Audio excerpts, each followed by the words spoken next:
आप सभी को नमस्कार। तो ठीक है स्टूडेंट, एक और नए वीडियो के साथ मैं आपके सामने आ गया हूं और उम्मीद करता हूं कि आपकी पढ़ाई लिखाई बहुत ही अच्छे से चल रहा होगा। तो आज मैं स्पेशली क्लास 10th के सीबीएसई बोर्ड के स्टूडेंट के लिए ये वीडियो बना रहा हूं। ये वीडियो साइंस के लिए है, ठीक है ना। और साइंस में हम जानते हैं कि 3 पार्ट होता है, फिजिक्स, केमिस्ट्री और बायोलॉजी। तो आज मैं फिजिक्स में कितने नंबर के किस क्या बोलते हैं चैप्टर से पूछ सकता है इसके बारे में जिक्र करूंगा और कौन कौन सा टॉपिक इंपॉर्टेंट है इसके बारे में बताऊंगा। खैर बेटा, कोई भी टीचर ये गारंटेड नहीं बता सकता कि इतने नंबर का ही पूछेगा और यही प्रश्न आएगा। अगर कोई ये कहता है कि मैं गारंटी के साथ कहता हूं कि ये प्रश्न यहीं से आएगा और आना ही है, तो शायद बेटा ये ओवर कॉन्फिडेंस हो जाएगा और हमें कभी भी ओवर कॉन्फिडेंस में नहीं रहना चाहिए। हाँ, वो अलग बात है कि हम एक अनुमान लगाएंगे कि इस क्या बोलते हैं चैप्टर से ये प्रश्न आने की संभावना है, क्योंकि पीछे के जितने भी एग्जाम्स हुए हैं बोर्ड के उसमें ये क्वेश्चंस आया है। तो हम भी वो इंपॉर्टेंट टॉपिक्स बताऊंगा जिनके आने के चांसेस है। लेकिन अगर मैं ये बात कह दूं कि कंफर्म यही आएगा तो ये कहना शायद उचित नहीं है, ये ओवर कॉन्फिडेंस है, मतलब मैं तो नहीं कह सकता हूं, ठीक है। तो खैर चलिए ठीक है, उस इंपॉर्टेंट टॉपिक का जिक्र करता हूं और उन इंपॉर्टेंट टॉपिक्स को जो मैं आपको बता रहा हूं उसी सीक्वेंस में मैं आपको पढ़ाऊंगा भी। कल से मेरा लेक्चर्स आना चालू हो जाएगा। अभी मैं पिछला लेक्चर ये बताया था कि कौन कौन सा टॉपिक फिजिक्स में डिलीटेड है, और ये मेरा लेक्चर इस पे है कि कौन कौन सा टॉपिक इंपॉर्टेंट है जिनके आने के पॉसिबिलिटी ज़्यादा है, ठीक है ना। 100% तो नहीं, लेकिन 99% हम लोग मान के चल सकते हैं, ठीक है। तो ठीक है, तो सबसे पहले तो हम आपको बताएंगे कि जो साइंस है उसमें कितने पार्ट हैं। तो आपको पता होगा कि साइंस के 3 पार्ट हैं। मैं क्लास 10th की बात कर रहा हूं इस समय, ठीक है ना। 3 पार्ट हैं, फिजिक्स, केमिस्ट्री और बायोलॉजी।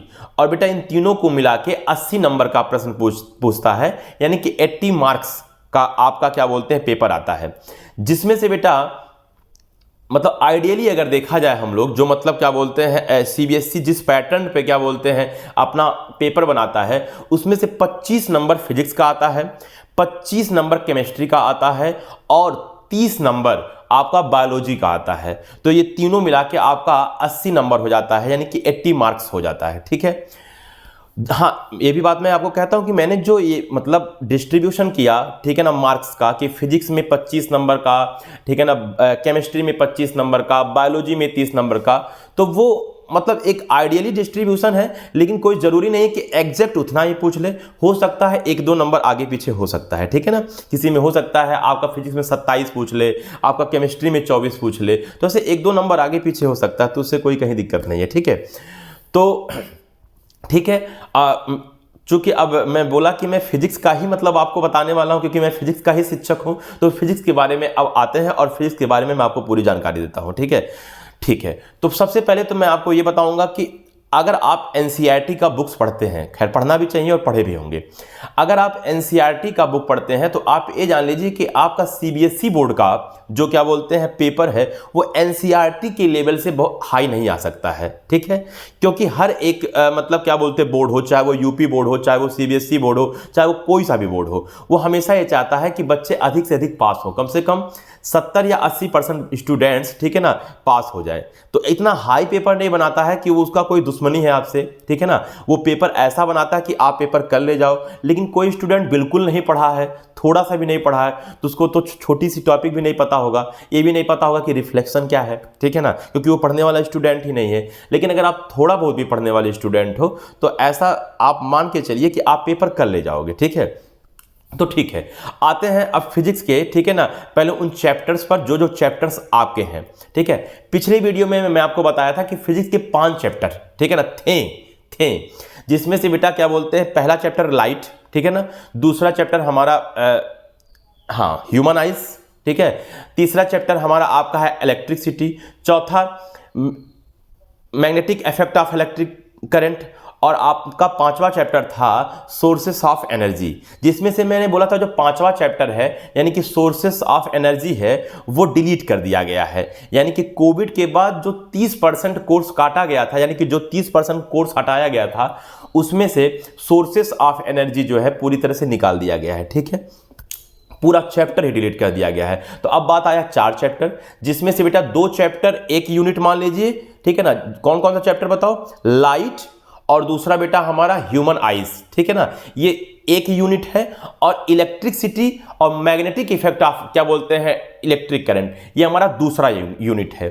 हाँ, इनमें से भी कुछ चैप्टर्स के कुछ पार्ट्स यानी कि कुछ टॉपिक्स डिलीटेड हैं, जो कि मैं पिछला लेक्चर में जिक्र किया था, तो उसको आप प्लीज जाके देख लीजिए कि कौन कौन सा टॉपिक डिलीट है, ठीक है ना। ठीक है, तो जो मेरा पहला यूनिट है बेटा उसको कहते हैं ऑप्टिक्स। वो ऑप्टिक्स के अंतर्गत आता है, यानी कि प्रकाशिकी के अंतर्गत आता है, जिसमें हम 2 चैप्टर पढ़ेंगे, लाइट और दूसरा पढ़ेंगे क्या, the human eyes and the colourful words, ठीक है। इसके बाद जो हमारा नेक्स्ट यूनिट होगा यानी कि सेकंड यूनिट होगा, उसमें भी हमारे 2 चैप्टर होंगे। पहला क्या होगा, इलेक्ट्रिसिटी, और दूसरा हमारा होगा magnetic effect of electric current, ठीक है। ठीक है, तो अब हम आपको बताएंगे कि इन चारों चैप्टर्स में से कौन कौन सा टॉपिक इंपॉर्टेंट है, ठीक है। तो उन इंपॉर्टेंट टॉपिक का मैं जिक्र करूंगा, और मैं आपको ये भी बता दूं पहले कि कौन से टॉपिक से कितना नंबर पहले आ सकता है, कौन से पार्ट से कितना नंबर आ सकता है, सॉरी। तो बेटा मेरा पहला जो यूनिट है जिसमें हमारे 2 चैप्टर हैं, जो कि मैंने बताया लाइट है और ह्यूमन आइज है, उसमें से करीब मान के आप चलिए कि पहला जो चैप्टर है लाइट, उसमें से करीब 7 से 8 नंबर का हर साल पूछता है, जिसमें 1-2 नंबर आगे पीछे हो सकता है। लेकिन जो लाइट चैप्टर है जिसमें आप रिफ्लेक्शन पढ़ोगे, रिफ्रैक्शन पढ़ोगे, उसमें 7 से 8 नंबर का पूछता है, ठीक है। अच्छा, जो मेरा दूसरा चैप्टर है यानी कि ह्यूमन आइज, उसमें से बेटा लगभग आप मान के चलो 3 से 5 नंबर का पूछता है, ठीक है ना। ये मेरा पहला यूनिट का दोनों चैप्टर हो गया। अब आते हैं हम लोग सेकेंड यूनिट यानी कि इलेक्ट्रिसिटी में। तो इलेक्ट्रिसिटी में जो मेरा पहला क्या बोलते हैं चैप्टर है इलेक्ट्रिसिटी ही, जिसमें हम लोग विद्युत धारा के बारे में जानते हैं, ओम्स लॉ पढ़ते हैं, इन सब के बारे में पढ़ते हैं, ठीक है ना। रेसिस्टेंस के बारे में जानेंगे, इलेक्ट्रिक पोटेंशियल डिफरेंस के बारे में जानेंगे, ठीक है। तो उसमें से करीब 8 नंबर का पूछता है, ठीक है ना। और उसके बाद जो सेकंड चैप्टर है magnetic effect of electric current, उसमें से करीब करीब 5 नंबर का पूछता है। तो यानी कि ये चारों चैप्टर मिला के लगभग हमारा 25 नंबर यानी कि 25 नंबर का पूछता है। बस समझ में आया। अच्छा, अब बात आया कि कौन कौन सा टॉपिक सर इंपॉर्टेंट है इन चारों चैप्टर में। तो उन इंपॉर्टेंट टॉपिक के बारे में बता रहा हूं। वैसे इंपॉर्टेंट तो सब कुछ है, लेकिन मोस्ट इंपॉर्टेंट क्या है, तो उसमें से बेटा जो मेरा लाइट चैप्टर है, उस लाइट चैप्टर में कॉनकेव मिरर का न्यूमेरिकल या कॉन्वेक्स लेंस का न्यूमेरिकल लगभग हर साल पूछता है, ठीक है ना। अगर आपकी किस्मत सही रही तो इस साल भी वो पूछ लेगा, ठीक है ना। तो यानी कि आप कॉनकेव मिरर के न्यूमेरिकल और या कॉन्वेक्स मिरर के न्यूमेरिकल्स पे प्रैक्टिस करके जरूर जाइए। यानी कि जो न्यूमेरिकल क्वेश्चंस आता है, जो कि आप फार्मूला जानते हो 1/f = 1/v + 1/u, ये हमारा है क्या बोलते हैं मिरर के लिए फार्मूला, और लेंस के लिए फार्मूला है 1/f = 1/v - 1/u। इन सब के बारे में मैं आपको पढ़ाऊंगा, ठीक है ना, टॉपिक्स में।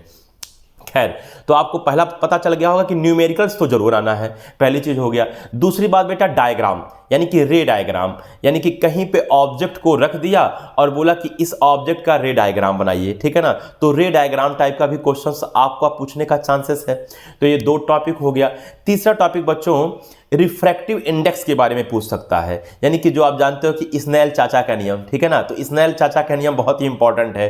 स्नेल चाचा का नियम आप जानते हो, sin I / sin r = constant. इस पर भी आपका क्वेश्चन आ सकता है, तो आप इसको भी बिल्कुल देखते जाइए, ठीक है ना।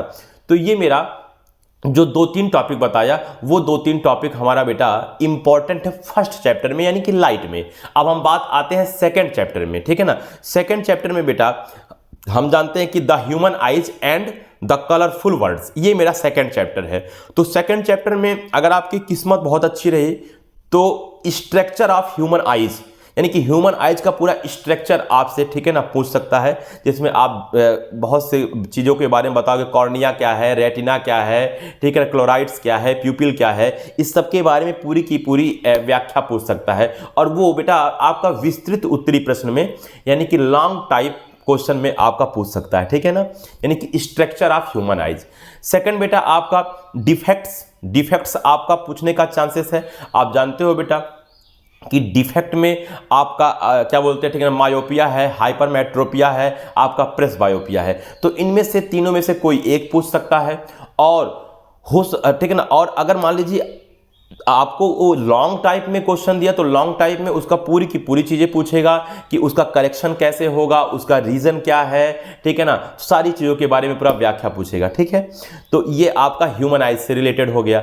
अब आते हैं हम कुछ कलरफुल वर्ड्स में। तो कलरफुल वर्ड्स में बेटा जो एप्लीकेशन बेस्ड क्वेश्चन है उनके पूछने के चांसेस ज़्यादा हैं। जैसे स्कैटरिंग ऑफ लाइट पर, स्कैटरिंग ऑफ लाइट का कई एप्लीकेशन है, जिसमें से मैं आपको ये भी बता दूं कि सूर्योदय एवं सूर्यास्त के समय, यानी कि सनराइज और सनसेट के समय, ठीक है ना, जो कलर चेंज होता है वो वाला आपका टॉपिक डिलीटेड है, जो कि मैं फिर बोल रहा हूं कि मैं पिछला जो लेक्चर बनाया हूं उसमें मैंने जिक्र किया है, तो वो डिलीटेड है। इसके अलावा जितने भी एप्लीकेशन है वो एप्लीकेशन आप जरूर देख लीजिएगा, ठीक है ना, वो एप्लीकेशन आप जरूर देख के जाइएगा। तो ये मेरा हो गया क्या बोलते हैं कलरफुल वर्ड से, ठीक है। अब बेटा ये मेरा 2 चैप्टर यहाँ पे कंप्लीट हो गया। आते हैं तीसरे चैप्टर में। अब तीसरे चैप्टर में बेटा हमारा जो कि करंट इलेक्ट्रिसिटी है, तो करंट इलेक्ट्रिसिटी में सबसे पहला हमारा इंपॉर्टेंट टॉपिक हो जाएगा कि joules law of heating current, ठीक है ना। आप जानते हो कि मतलब heating effect of electric current, ठीक है ना, यानी कि धारा के चलने के कारण जो उष्मा क्या बोलते हैं, मतलब जो हीट प्रोड्यूस होता है, इस पर बेस्ड आपको क्वेश्चन पूछ सकता है, ठीक है। तो इस पर बेस्ड क्वेश्चन आ सकता है। सेकंड बेटा आपका आ सकता है पावर, ठीक है ना, पावर पे क्वेश्चन आ सकता है, यानी कि पावर ऑफ इलेक्ट्रिक पावर पर क्वेश्चन आ सकता है। आप जानते हो P = VI, ठीक है ना, या P = I²R, तो आपका इलेक्ट्रिक पावर पर क्वेश्चन आ सकता है, ठीक है ना। तीसरा बेटा हमारा इसमें, इन दोनों पे क्वेश्चन तो हो ही गया। तीसरा हमारा बेटा इसमें ओम का नियम, यानी कि ओम्स लॉ इंपॉर्टेंट है। आप जरूर ओम्स लॉ देख लीजिए। ओम्स लॉ तो बेटा मैक्सिमम बार पूछता है। ओम्स लॉ का कंडीशन देख लीजिएगा कि ओम्स लॉ का कंडीशन क्या है, किस कंडीशन पर ओम का नियम अप्लाई होता है। तो आपका तीसरा इंपॉर्टेंट टॉपिक इसमें ये था। चौथा बेटा इसमें आपका रेसिस्टेंस बेस्ड क्वेश्चन पूछ सकता है, यानी कि सीरीज बेस्ड, ठीक है ना, सीरीज कॉम्बिनेशन और बेटा पैरेलल कॉम्बिनेशन पर क्वेश्चन पूछ सकता है, ठीक है ना। ये मेरा चौथा इंपॉर्टेंट टॉपिक था। पांचवा बेटा हमारा जो आप जानते हो स्पेसिफिक रेसिस्टेंस, ठीक है ना, यानी कि आप पढ़े होंगे ρ = RA/L, इस पर बेस्ड क्वेश्चन पूछ सकता है कि अगर तार को खींचकर पहले का 2 गुना कर दिया गया, ठीक है ना, या 5 गुना कर दिया गया, तो नया क्या बोलते हैं रेसिस्टेंस कितना हो जाएगा, यानी कि न्यू रेसिस्टेंस कितना हो जाएगा। आपको पता होगा आपके बुक्स में ऐसा क्वेश्चन जरूर होगा, तो ऐसे क्वेश्चन को आप जरूर देख लीजिएगा, ये मैक्सिमम बार पूछता है, ठीक है। हाँ, फिर मैं कहता हूं कि मैं सिर्फ और सिर्फ वो अनुमान लगा रहा हूं जो पीछे के रिकॉर्ड्स हैं कि हाँ ऐसे ऐसे पूछे गए तो इस टाइप का पूछ सकता है। लेकिन फिर मैं कहता हूं कि अगर आप पूरा पढ़ लेते हैं तो बहुत और अच्छी बात है, लेकिन इतना तो जरूर देख लीजिएगा, ठीक है ना। ठीक है, तो ये मेरा हो गया था तीसरा चैप्टर। अब हम आते हैं चौथे चैप्टर पे। तो चौथा चैप्टर है हमारा magnetic effect of electric current, ठीक है ना। तो magnetic effect of electric current में जो इंपॉर्टेंट टॉपिक है उसके बारे में जिक्र करूं तो आप बेटा जितने भी डायरेक्शन निकालने के रूल्स हैं, ठीक है ना, वो आप जरूर देख कर जाएं। हाँ, एक बात मैं आपको जरूर बोल दूं कि फ्लेमिंग राइट हैंड रूल ये कोर्स से आपकी डिलीट है, तो इसको आप बिल्कुल मत देखिए, ठीक है ना, यानी कि फ्लेमिंग राइट हैंड रूल। लेकिन बेटा क्या बोलते हैं right hand thumb rule, Fleming क्या बोलते हैं लेफ्ट हैंड रूल्स और एक्सेट्रा, इसके अलावा जो और भी है उसको आप जरूर देख लीजिए, ये रूल्स देख लीजिए। तीसरा बेटा आपका डायग्राम टाइप का क्वेश्चन पूछ सकता है।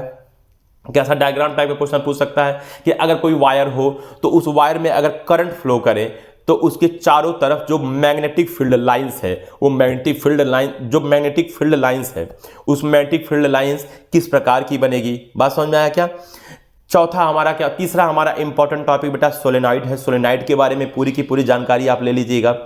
और इसमें से आपका चौथा अगर इंपॉर्टेंट टॉपिक देखूं तो चौथा इंपॉर्टेंट टॉपिक बेटा मैग्नेटिक फील्ड लाइंस की प्रॉपर्टीज हैं, तो इसको भी देख लीजिएगा, ठीक है ना। तो इतनी सारी चीजें आप जरूर देख लीजिएगा। मैं चारों चैप्टर के जो इंपॉर्टेंट टॉपिक्स है उनका मैंने जिक्र किया, आपको मैं अपने क्या बोलते हैं अनुभव के तौर पे बताया कि इनके पूछने के चांसेस हैं, ठीक है ना। जो कि हम ये भी जानते हैं कि 5वां जो चैप्टर है यानी कि सोर्सेस ऑफ एनर्जी वो डिलीट है, तो उसको तो आपको बिल्कुल पढ़ना ही नहीं है, ठीक है ना। आप उसको बिल्कुल हटा दीजिए, पहले उस पर फोकस करिए जो इंपॉर्टेंट है, जिससे आप नंबर गेन कर सकते हो, ठीक है स्टूडेंट। तो ठीक है, मेरा ये 2 लेक्चर्स आ गया। पिछला लेक्चर जो कोर्स से निकाला गया है उस पर आ गया, जो जो कोर्स मतलब टॉपिक्स निकाला गया है। ये लेक्चर में वो बता दिया कि किस पार्ट से कितना नंबर का पूछता है और कौन कौन सा टॉपिक इंपॉर्टेंट है, ठीक है ना, तो उसके बारे में जिक्र कर दिया। अब मेरा नेक्स्ट लेक्चर बेटा जो इंपॉर्टेंट टॉपिक्स है उसका पढ़ाना होगा, यानी कि अब मैं आपको बोर्ड पे, ठीक है ना, एक एक चीजों का एक्सप्लेनेशन करूंगा इंपॉर्टेंट टॉपिक्स का। तो बिल्कुल आप तैयार हो जाइए वीडियो देखने के लिए। आप जो भी कमेंट में बोलोगे उस पर मैं वीडियो लेक्चर बनाने के लिए एकदम तैयार हूं, ठीक है ना, और आपको हर एक पॉइंट में आपको समझा के ही छोड़ूंगा, ठीक है। तो ठीक है स्टूडेंट, आप सब लोग खूब मेहनत करिए, टाइम बहुत कम है, लिखिए पढ़िए और खूब अच्छा नंबर आप लाइए, ठीक है ना। और अच्छा नंबर अगर लाएंगे, आपका मार्क्स अच्छा रहेगा, आपका परसेंटेज अच्छा रहेगा, तो आपको आगे बहुत प्रॉब्लम क्रिएट नहीं होगा, ठीक है स्टूडेंट। तो आज के लिए बस इतना ही, तब तक के लिए नमस्कार, फिर मिलेंगे चलते चलते ना।